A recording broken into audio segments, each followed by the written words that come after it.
మనము మరి ఏ వాక్యంలో ఉన్నాము అంటే ఆ యొక్క గ్రేట్ డ్రాగన్ విషయంలో మనం ఉన్నాం కదండి.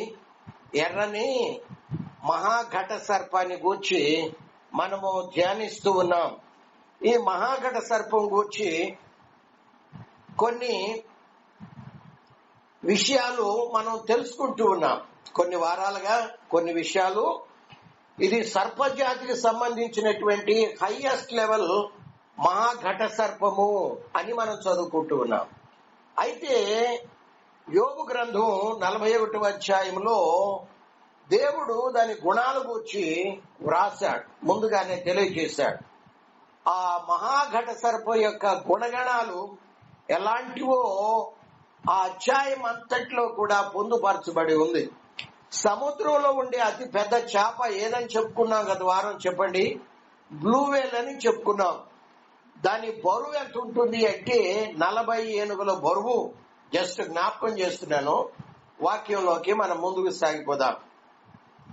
ఒక బ్లూ వేల్ చేప, సముద్రంలో ఉండే ఆ అతి పెద్ద చేప బ్లూ వేల్ అనేది 40 ఏనుగుల బరువు ఎంత ఉంటుందో దాని బరువు అంత ఉంటుంది. ఒక్క ఏనుగు యొక్క బరువు 10,886 కిలోలు అని చెప్పుకున్నాం. ఇంటూ 40 ఏనుగుల బరువు ఉంటుంది కాబట్టి అది 4,35,440 కిలోల బరువు ఉంటుంది కదండి. అయితే ఈ యొక్క లివియాతాన్ అనే ఆ మహాఘట సర్పం దానికంటే కూడా ఇంకా పెద్దది. బ్లూ వేల్ కంటే కూడా అది 570 టన్నుల బరువు ఉంటుంది. అంటే 5,70,000 కిలోల బరువు ఉంటుంది. అంటే 570 మెట్రిక్ టన్నుల బరువు ఉంటుంది. అది దాని యొక్క పొడవు ఎంత ఉంటుంది అంటే 78 మీటర్లు కదండి. దాని ఎత్తు 258 అడుగుల ఎత్తుంటుంది అని మనము చదువుకుంటా ఉన్నాం. అయితే అది సముద్రంలో వెళుతున్నప్పుడు సముద్రం పొంగ చేసిద్దంట. అది వెళ్ళిన తర్వాత మార్గం అంతా కూడా తెల్లగా మారిపోద్దంట. దాన్ని చూసిన వాళ్ళంతా ఏమంటారు అంటే, ఓహో, ఇటుగుండా మకరం అంటే లివియాతాన్ మహాఘట సర్పం వెళ్ళింది అని చెప్పగలుగుతారట. అది సముద్రాన్నే పొంగ చేసే పెద్ద జీవి. అది ఇప్పుడు ఉందో లేదో తెలియదు, కానీ అది యోబు కాలంలో ఉన్నట్లు బైబిల్ గ్రంథం మనకు తెలియజేస్తా ఉంది. వాస్తవానికి నోవహు జలప్రళయానికి ముందు ఇంకా కొన్ని జంతువులు ఉండేవి, వీటికంటే పెద్ద పెద్దవి ఉండేవి. కానీ నోవహు జలప్రళయంలో దేవుడు వాటన్నిటినీ తీసివేసినట్లు మనము చూస్తా ఉన్నాం. కానీ డైనోసార్లు అనేవి మానవుడు పుట్టక ముందే ఉండేవి. మానవుడు పుట్టే సమయానికి దేవుడు వాటిని ఏం చేశాడు, డైనోసార్లను తీసేశాడు. అయితే సముద్రాన్నే పొంగ చేస్తే ఆ మకరం ఇప్పుడు లేదు, మరి ఏమైందో తెలీదు. సైన్స్ ఎంతగా డెవలప్ అయిందంటే ఆకాశం, గ్రహాలు, వీటన్నిటిని గూర్చి మానవుడు తెలుసుకోగలిగాడు. కానీ సముద్రం గూర్చి మానవుడు ఎందుకో మరి అంతగా తెలుసుకోలేకపోయాడు. సముద్రం అడుగు బాగాన ఏమేందో, ఏ ఏ జీవులు ఉన్నాయో మనకు తెలియదు. అవి ఇప్పటికీ కూడా మిస్టరీగానే ఉంది. మన సైన్స్ అంతగా ఇంకా డెవలప్ కాలేదు. యోబు గ్రంథం 41వ అధ్యాయము 31 నుండి 34 వచనాల వరకు దేవుడు చెప్తున్నాడు, ఈ లివియాతాన్ సముద్రంలో ఉంటే ఎంత భయంకరంగా ఉంటుందోనని. 41వ అధ్యాయము 18వ వచనం నుండి 21వ వచనం వరకు అది అప్పుడప్పుడు భూమి మీద కూడా వచ్చిందంట.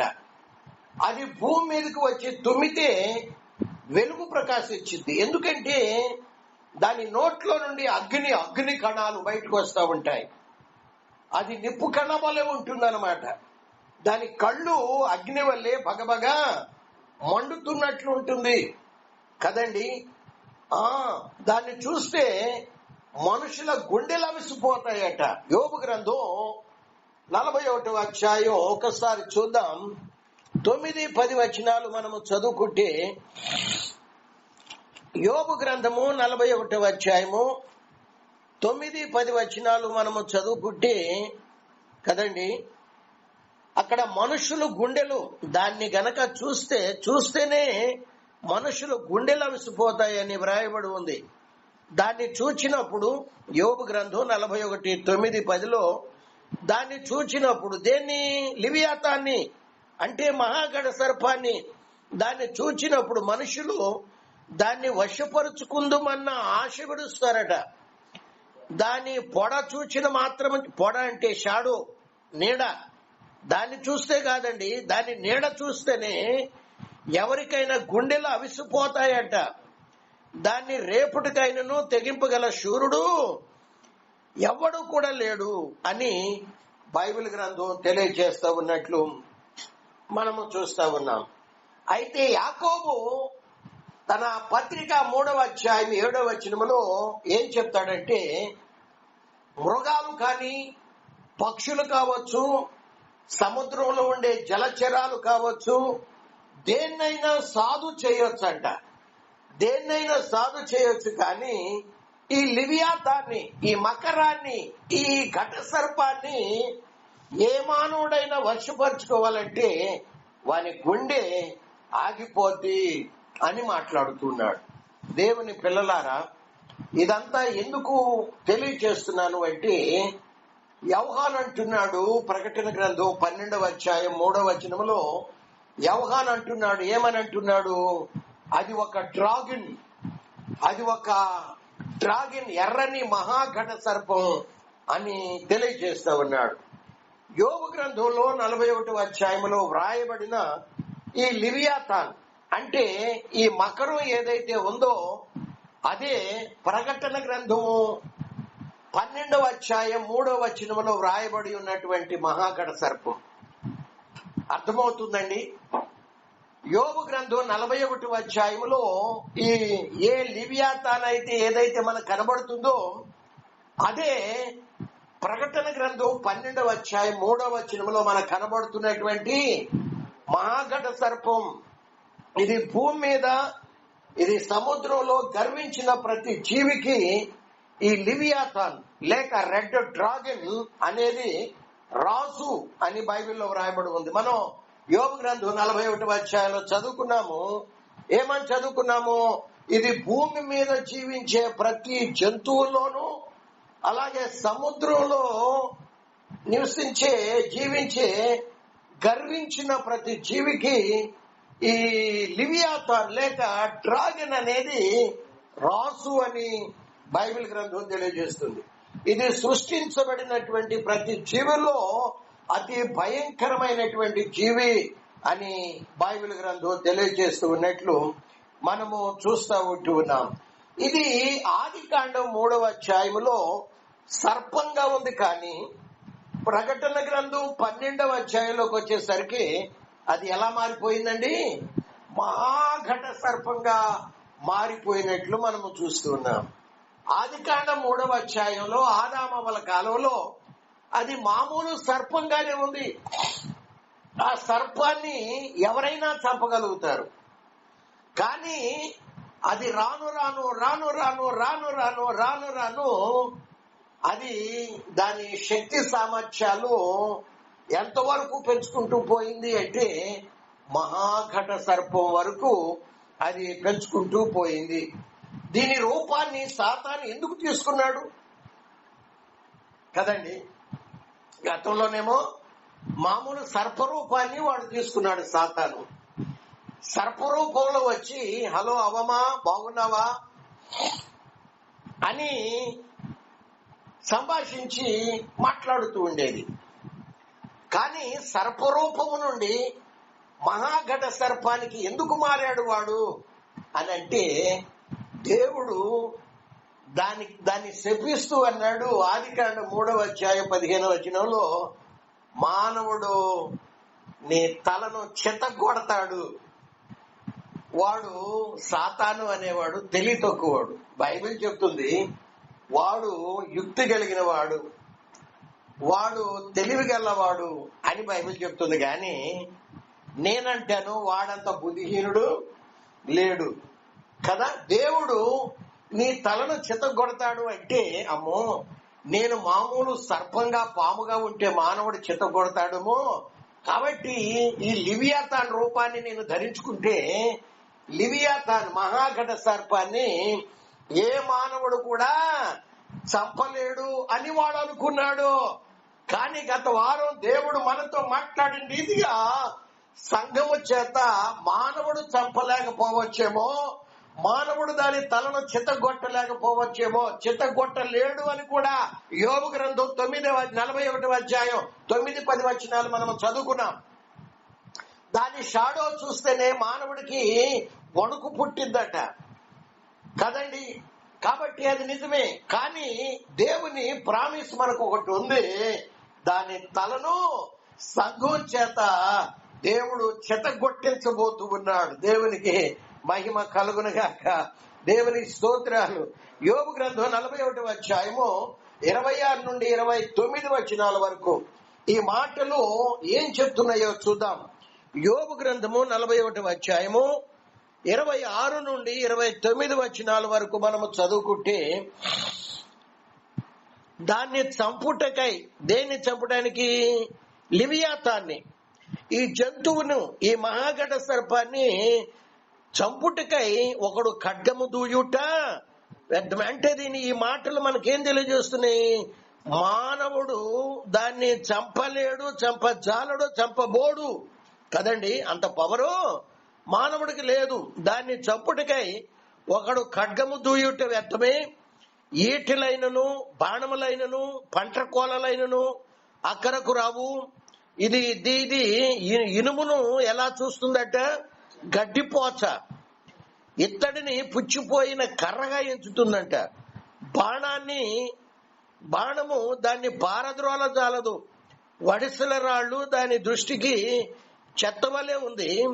దుడ్డు కర్ర గడ్డి పరకలు గా ఎంచబడును, అది వడిగా పోవచ్చుండు. ఈటెను చూసి నవ్వుతూ ఉంటున్నాడు కదా. ఇక్కడ ఏమని వ్రాయబడి ఉంది? బాణము దాన్ని పారత్రోల జాలదు. 26వ వచనంలో దాన్ని చంపటానికి ఒకడు ఖడ్గము దూయుట వ్యర్థమే. చూస్తారండి. కాబట్టి ఈ మాటలు ఏం చెప్తున్నాయంటే, మానవుడు అనేవాడు ఆ డ్రాగన్ ని చంపలేడు. 26వ వచనంలో దాన్ని చంపటానికి ఒకడు ఖడ్గం దూయటం వ్యర్థమే అని బైబిల్ గ్రంథం చెప్తుంది. 26-29 వచనాల వరకు మనం చదువుకున్నాం. ఆ మాటలన్నీ కూడా దేని చేతనైనను అది చావదు అని కూడా మనము చదువుకుంటూ ఉన్నాం. అందుకే సాతానుడు ఈ లివియాతాన్ రెడ్ డ్రాగన్ రూపాన్ని వాడు ధరించుకున్నాడు. అదే మహాఘట సర్పము అని బైబిల్ గ్రంథం తెలియచేస్తా ఉంది. యోబు గ్రంథం 41వ అధ్యాయంలో ఆ మకరానికి, ఆ లివియాతానికి ఒక్క తలే ఉంది కదండి. యోబు గ్రంథం 41వ అధ్యాయంలో మనం చూస్తున్నటువంటి ఆ మకరానికి ఎన్ని తలలు ఉన్నాయి? ఆ లివియాతానికి ఎన్ని తలలు ఉన్నాయి? ఒక్క తలే ఉంది. కానీ ప్రకటన గ్రంథం 12వ అధ్యాయం 3వ వాక్యంలో మనకు కనబడుతున్నటువంటి డ్రాగన్ ఉంది చూసారా? దానికి 7 తలలు 10 కొమ్ములు కనబడుతున్నాయి. మరలా చదువుకుందాం ఆ మాట. ప్రకటన గ్రంథము 12వ అధ్యాయము 3వ వాక్యంలో, 12వ అధ్యాయము 3వ వాక్యంలో, అంతటా పరలోకమందు ఇంకొక సూచన కనపడెను. ఇదిగో ఎర్రని మహాఘట సర్పం, దానికి 7 తలలు 10 కొమ్ములు కదండి. ఎన్ని తలలు ఉన్నాయి? 7 తలలు 10 కొమ్ములు. మనం యోబు గ్రంథంలో చూసినటువంటి లివియాతానికి, ఆ మకరానికి, ఆ తిమింగళానికి 7 తలలో ఒక తల మాత్రమే కనబడుతుంది. కానీ ప్రకటన గ్రంథంలోకి వచ్చేసరికి ఈ మహాఘట సర్పం యొక్క రూపాన్ని మనము జాగ్రత్తగా పరిశీలన చేసినట్లయితే దీనికి ఎన్ని తలలు ఉన్నాయంటే 7 తలలు 10 కొమ్ములు ఉన్నట్లు మనము చూస్తా ఉన్నాం. ఆదికాండం 3వ అధ్యాయంలో కంటే ప్రకటన గ్రంథం 12వ అధ్యాయం 3వ వచనంలోకి వచ్చేసరికి దాని పవర్ పెంచుకుంది. దాని పవర్ అంతకంతకు పెంచుకున్నట్లు మనము చూస్తా ఉన్నాం. ఆదికాండం 3వ అధ్యాయం 15వ వచనంలో దాని తల చిత్తగొట్టబడుతుంది. యేసు దాని తలను చిత్తగొట్టబోతున్నాడు అని మనం చూస్తా ఉన్నాం. చదువుకుందాం. ఆదికాండం 3వ అధ్యాయము 15వ వచనంలో, ఆదికాండము 3వ అధ్యాయము 15వ వచనములో మనము చదువుకున్నట్లయితే, ఆదికాండం 3వ అధ్యాయం 15వ వచనంలో, మరియు నీకును స్త్రీకిని, కదండి దేవుడు అంటున్నాడు, యెహోవా సర్పంతో అంటున్నాడు, మరియు నీకును, నీకంటే ఎవరు? సర్పం. మరియు నీకును స్త్రీకిని, నీ సంతానానికి ఆమె సంతానానికి వైరము కలుగ చేసేదను. స్త్రీ సంతానం ఎవరు? స్త్రీ సంతానం ఎవరండి? స్త్రీ సంతానం యేసయ్య కదా. నీ సంతానము స్త్రీ సంతానానికి వైరము కలుగ చేసేదను, అది నిన్ను తల మీద కొట్టును. ఏది? స్త్రీ సంతానం. అంటే యేసయ్య నీ తలను చితగొట్టును, నీవు దాని మడిమ మీద కొట్టుదు అని చెప్పెను అని మనము చదువుకుంటా ఉన్నాం. దేవునికి మహిమ కలుగును గాక. దేవునికి స్తోత్రం. యెహెజ్కేలు గ్రంథం ఇది. ఇప్పుడు అసలు దేవుడు సాతాన్ని సృష్టించాడంటారా? ఏమండి, దేవుడు చాలా మంది అడుగుతా ఉంటారు, ఏమండి పాస్టర్ గారు, దేవుడు సాతాన్ని సృష్టించడం ఎందుకు? సాతాను మనుషుల్ని దేవుని రూపంలో సృష్టించబడిన మానవుల్ని పాపంలో పడేయటం ఎందుకు? వీళ్ళందరినీ సాతాన్ని తీసుకుని వెళ్లి అగ్నిగుండంలో వేయటం ఎందుకండి పాస్టర్ గారు అంటాడు. కానీ నా బైబిల్ గ్రంథం చెప్తుంది, దేవుడు సాతాన్ని సృష్టించలేదు. దేవుడు సాతానుగా మారక ముందు వాణ్ణి అందమైన కెరూబుగా సృష్టించాడు కదండి. కదా, లూసిఫర్ ని ఎలా సృష్టించాడు? అందమైన కెరూబుగా సృష్టించాడు. కానీ అది మహా ఘట సర్పంగా మారిపోయినట్లు మనము చూస్తా ఉన్నాం. దేవుడు దేవదూతలను సృష్టించినప్పుడు లూసిఫర్ ను కూడా సృష్టించాడు. సృష్టించి వాడిని ఏం చేశాడు? అభిషేకించాడు. అందమైన వ్యక్తిగా సృష్టించాడు, జ్ఞానవంతునిగా సృష్టించాడు. 9 రకాల నవరత్నాలతో వానిని అలంకరించినట్లు మనము చూస్తా ఉన్నాం కదండి. నవరత్నాలు, 9 రత్నాలతో వాడిని ఏం చేశాడు? నవరత్నాలతో అలంకరించాడు. యెహెజ్కేలు గ్రంథంలో 28వ అధ్యాయంలోకి మనం వెళ్ళినట్లయితే, యెహెజ్కేలు గ్రంథం 28వ అధ్యాయము 13వ వచనంలో మనం చదువుకుంటే, 13వ వచనంలో 28:13లో, దేవుని తోట యగు ఏదెనులో నువ్వు ఉంటివి. ఎవరిని గూర్చి మాటలో? సాతానుగా మారక ముందు దేవుడు కెరూబుగా వీరిని సృష్టించి వీనేం చేశాడు? అందమైన వ్యక్తిగా సృష్టించాడు, జ్ఞానవంతునిగా సృష్టించాడు, అభిషేకముతో నింపాడు. వాని క్రింద అనేక మంది దేవదూతల్ని దేవుడు ఆరాధించడానికి బృందాన్ని ఇచ్చాడు. ఇవన్నీ ఇచ్చాడు. మనం 13వ వచనంలో చదువుకుంటే, దేవుని తోట యగు ఏదెనులోను ఉంటివి. మాణిక్యము, గోమేధికము, సూర్యకాంతమణి, రక్తవర్ణపు రాయి, సులిమాని రాయి, మరకతం, నీలం, పద్మరాగం, మాణిక్యము అను 9 అమూల్యమైన రత్నాలతోనూ బంగారుతోనూ నీవు అలంకరింపబడి ఉన్నావు. నీవు నియమింపబడిన దినమున పిల్లన గ్రోవులు వాయించువారును, అంటే మ్యూజిక్ లీడర్ వీడు అభిషేకించబడిన యాజకత్వాన్ని ఆ యొక్క పదవిని వాడికి ఇచ్చాడు. వాయించువారును నీకు సిద్ధమయ్యారు. అభిషేకము నొందిన కెరూబువై ఒక ఆశ్రయముగా నీ ఉంటివి. అందుకే నేను నియమించితిని. దేవునికి ప్రతిష్ఠింపబడిన పర్వతం మీద నువ్వు ఉంటివి. కాలుచున్న రాళ్ల మధ్య నువ్వు సంచరించుచుంటివి. నీవు నియమింపబడిన దినం మొదలుకొని పాపము నీ యందు కనబడు వరకు ప్రవర్తన విషయంలో నీవు యథార్థవంతుడిగా ఉంటివి. అయితే నీకు కలిగిన విస్తారమైన వర్తకు చేత లోపట నీవు అన్యాయం పెంచుకుని పాపము 27వ వచనంలో 17వ వచనంలో 17 నీ సౌందర్యం చూసుకొని నువ్వు గర్వించిన వాడివై నీ తేజస్సు చూసుకొని జ్ఞానాన్ని చెరుపుకొంటివి కదండి. దేవుడు వీడిని ఎలా చేశాడు? సాతానుగా సృష్టించాడా? దేవదూతను సృష్టించినప్పుడు ఈ లూసిఫర్ని కూడా సృష్టించి అందమైన కెరూబుగా కదండి, జ్ఞానవంతుడిగా, అభిషేకము నొందిన వాడిగా, సౌందర్యవంతుడిగా కదండి, నవరత్నాలు ఇచ్చి వాడిని పొదిగించాడు. పిల్లల గ్రోవులు ఊదేవారు వాడికి నియమించబడ్డారు. ఇన్ని పదవులు ఇచ్చి, ఇన్ని అభిషేకం ఇచ్చి, ఇంత గొప్ప స్థానం, అత్యున్నతమైన స్థానాన్ని దేవుడు వానికి ఇచ్చినట్లు మనము చూస్తా ఉన్నాం. ఎన్ని రత్నాలతో దేవుడు వాడిని పొదిగాడు? 9 రత్నాలు. అలానే అహరోను కుమారులను కూడా దేవుడు ఏం చేశాడు చెప్పండి? దేవుడు 12 రత్నాలతో పొదిగినట్లు మనము చూస్తా ఉన్నాం. అహరోను కుమారులు ఎన్ని రత్నాలతో పొదిగాడు? నిర్గమకాండము 28వ అధ్యాయం. నిర్గమకాండము 28వ అధ్యాయము 28వ అధ్యాయం.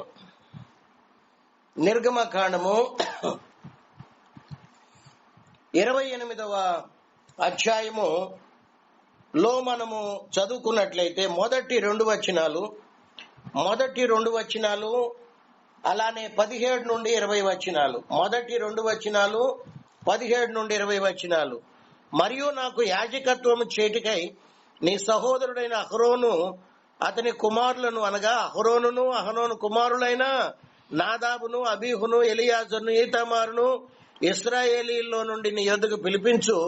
అతనికి అలంకారమును ఘనతయు కలుగునట్లు నీ సహోదరుడైన అహరోనును ప్రతిష్ఠిత వస్త్రములు కుట్టాలి. అహరోను నాకు యాజకుడగునట్లు నీవు అతని ప్రతిష్ఠించుదువు. అతని వస్త్రములు కుట్టుటకై జ్ఞానాత్మతో నిండినటువంటి వివేక హృదయమును అందరికీ గలవారందరికీ ఆజ్ఞయము అని చెప్పాడు. 17 నుండి 20 వచనాల వరకు మనం చదువుకుంటే దేనిలో ఆ యొక్క ఎఫోదులో వస్త్రాలలో 4 పంక్తుల రత్నములు ఉండునట్లు రత్నముల జవలను చేయవలెను. మాణిక్యం 1, 2 గోమేదికం, 3 మరకత్వం గల పంక్తి. మొదటిది మొదటి లైన్లో అంటే 4 లైన్లు. మొదటి లైన్లో 3, రెండవ లైన్లో 3, 4వ లైన్లో 3, ఇట్లా 4x3 12 రత్నాలు పొదగాలి అని చెప్పి దేవుడు మాణిక్యం, గోమేదికం, మరకత్వం గల పంక్తి మొదటిది. పద్మరాగం, నీలం, సూర్యకాంతం గల పంక్తి రెండవది. గారుత్మకం, యశురాయి, ఇంద్రనీలములు గల పంక్తి మూడవది. 20వ వచనంలో రక్తవర్ణపు రాయి, సులిమాని రాయి, సూర్యకాంతములు గల పంక్తి 4వది కదండి. ఇక్కడ 4x12 అహరోను కుమారులను దేవుడు అభిషేకించినప్పుడు ఎన్ని పంక్తులు కలిగినటువంటి రాళ్లతో, విలువైన రాళ్లతో, రత్నాలతో పొదిగాడు? 12 రత్నాలు. ఈ యొక్క లూసిఫర్ని దేవుడు అభిషేకించి ఎన్ని రత్నాలతో పొదిగాడు? 9 రత్నాలతో పొదిగినట్లు మనము చూస్తున్నాం. పరలోకంలో లూసిఫర్ను కూడా 9 రత్నాలతో అలంకరిస్తే వాడు ఏం చేస్తూ వచ్చాడట? మనం చదువుకున్నాం. వాడు తన అందాన్ని చూచుకొని గర్వించాడు, తిరుగుబాటు చేశాడు, తన జ్ఞానాన్ని చెరుపుకున్నాడు. ప్రకటన గ్రంథం 12వ అధ్యాయం 4వ వచనంలో వ్రాయబడిన రీతిగా ఈ ఘట సర్పం దాని తోకతో ఆకాశ నక్షత్రాల్లో 3వ భాగం అంటే 1/3 పరలోకములో ఉన్న దేవదూతలందరిలో 1/3 వంతు అంటే ప్రతి ముగ్గురులో ఒక దేవదూతని వాడు ఏం చేశాడు? వాడు తోకతో ఈడ్చి, మనం చదువుకుందాం ఆ మాట. ప్రకటన గ్రంథం 12వ అధ్యాయము 4వ వచనంలో మనము చదువుకుంటే 12వ అధ్యాయం 4వ వచనంలో 12వ అధ్యాయము 4 దాని తోక, దేని తోక? ఈ యొక్క మహాఘట సర్పం యొక్క తోక ఆకాశ నక్షత్రాలలో అంటే పరలోకంలో ఉన్న దేవదూతల్లో 1/3 వంతు అంటే ప్రతి ముగ్గురులో ఒకరిని వాడు తోకతో ఈడ్చి వాడు ఏం చేశాడు, వాయుమండలానికి పడవేసినట్లు మనము చదువుకుంటా ఉన్నాం. దేవునికి మహిమ కలుగును గాక. దేవునికి స్తోత్రాలు. లూసిఫర్ ని 9 రకాలుగా రత్నాలతో అలంకరించి, అందమిచ్చి, జ్ఞానమిచ్చి, యాజకునిగా అభిషేకిస్తే వాడు యాజకత్వం జరిగిస్తూ దేవుని వార్షిప్ జరిగిస్తూ ఉండగా దేవుడు పరలోకంలో ఒక అనౌన్స్మెంట్ చేశాడు కదండి. దేవుడు ఏం చేశాడు, పరలోకంలో ఒక అనౌన్స్మెంట్ చేశాడు. ఏంటది? నేను నా పోలికలో నరుణ్ణి సృష్టిస్తాను, నా చేతి పనులన్నిటి మీద 8వ కీర్తనలో వ్రాయబడింది ఇదిగా, నా చేతి పనులన్నిటిలో అధికారం ఇస్తాను అని దేవుడు అనౌన్స్మెంట్ చేస్తే బైబిల్ ఏం చెప్తుంది అంటే, ఇందాక మనం చదువుకున్న రీతిగా యెహెజ్కేలు గ్రంథం 28:15 ప్రకారం అప్పటి వరకు లూసిఫర్ ఎంతో యథార్థంగా ఉండేవాడట. ఆ అనౌన్స్మెంట్ దేవుడు పరలోకంలో అనౌన్స్మెంట్ చేయకముందు, ఏం అనౌన్స్మెంట్? నా ప్రణాళికలో ఒక మానవుడు ఉన్నాడు, ఆ మానవుడిని నేను భూమిని సృష్టించి ఆ మట్టితో నేను మానవుడిని చేస్తాను, వానికి నా రూపం ఇస్తాను, నా పోలిక ఇస్తాను, ఆత్మను వాడిలో ఉంచుతాను, కాబట్టి భూమి మీద నా కుమారుడికి నా సింహాసనం, నా అధికారం, నా బలం ఇస్తాను అని చెప్పినప్పుడు అప్పటి వరకు లూసిఫర్ ఎలా ఉన్నాడంటే పరలోకంలో ఎంతో యథార్థవంతుడిగా ఉన్నాడని యెహెజ్కేలు గ్రంథం 28:15 తెలియజేస్తుంది. కానీ ఎప్పుడైతే దేవుడు, ఏ క్షణంలోనైతే దేవుడు ఈ యొక్క తన నిత్య ప్రణాళికను, ఎటర్నల్ ప్లాన్ ని దేవుడు పరలోకంలో అనౌన్స్ చేశాడో వెంటనే లూసిఫర్కి ఏమొచ్చేసింది? గర్వం వచ్చేసింది కదండి. గర్వం. ఆదికాండం 1వ అధ్యాయం 26-27 వచనాల ప్రకారం, కీర్తనలో 8వ కీర్తన 6 నుండి 8 వచనాల ప్రకారం, ఎఫెసీ పత్రిక 1వ అధ్యాయం 3 నుండి 9 వచనాల ప్రకారం, జగత్తు పునాది వేయబడక ముందే, అసలు భూమికి పునాది వేయబడక మునిపే దేవుడు మానవుని పట్ల ఒక ప్రణాళికను కలిగి ఉన్నాడు. ఏంటి ఆ ప్రణాళిక? నేను భూమిని సృష్టించాలి, ఈ భూమి మీద మట్టితో మానవుడిని సృష్టించాలి, ఆ మనిషికి నా స్వరూపం, నా పోలిక ఇవ్వాలి, ఆ మనిషికి నా చేతి పనులన్నిటి మీద అధికారం ఇవ్వాలి అనుకొని ఆ ప్లాన్ ని పరలోకంలో ఏం చేశాడు? దేవుడు అనౌన్స్ చేశాడు. మరి దేవదూతలు ఏంటి? మానవుడు దేవుని ప్రణాళికలో ఇలాగుంటే మరి దేవదూతలు ఏంటి అంటే హెబ్రీ పత్రిక 1వ అధ్యాయం 14 వచనం ప్రకారం దేవదూతలు విశ్వాసులకు పరిచర్య చేసే సేవకులు అని వ్రాయబడి ఉంది కదండి. దేవదూతలు దేవుని నిత్య ప్రణాళికలో లేరు. దేవుని నిత్య ప్రణాళిక ఏంటి? నేను భూమిని సృష్టించాలి, భూమి మట్టిని తీసుకొని మానవుని సృష్టించాలి, ఆ మానవుడికి నా స్వరూపాన్ని, నా పోలికనివ్వాలి, ఆ మానవుడికి భూమి మీద అధికారం ఇవ్వాలి, నా సింహాసనం, నా బలం, నా అధికారం ఇవ్వాలి అని దేవుని ప్రణాళిక. మరి దేవదూతలు ఏంటి అంటే, దేవదూతలు హెబ్రీ పత్రిక 1:14 ఏమని తెలియజేస్తుంది?